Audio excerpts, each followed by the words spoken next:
Millions of people have weighed in, and now the Secretary of the Interior will decide if more than 24 national monuments will remain as they are.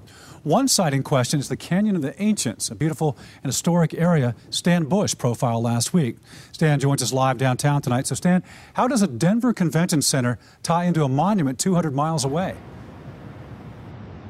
Well, Tommy, you can draw a direct line on this issue to the convention center. The world's largest outdoor retailer is moving from Salt Lake City to the convention center here in Denver, by and large because the Utah legislature has denounced some of their public lands. Now, these monuments sit on some of the most culturally significant land in the country, and this review could have major consequences.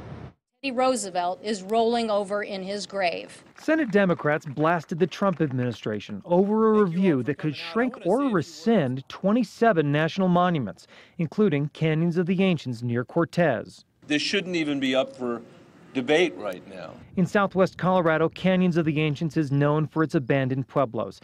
It's an archaeological gold mine and an economic one, too.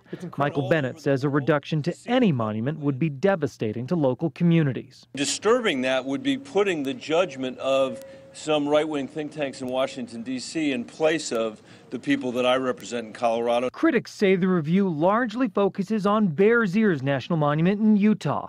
Republicans there say that monument didn't receive enough public comment. Now there's been an avalanche of it. In the last 60 days, 2.7 million people have supported it, but it's made little difference. After visiting Bears Ears in June, Interior Secretary Ryan Zinke said he thought the monument should shrink anyway. The fight to protect that area now hitting senators in their own states who worry their monuments are at risk too. President Trump wants to take away these national monuments out of the hands of the American people and sell them off to private developers. Now, Republicans have criticized this review as well. Senator Cory Gardner and Representative Scott Tipton both wrote a letter to the Interior Department asking for Canyons of the Ancients to be protected.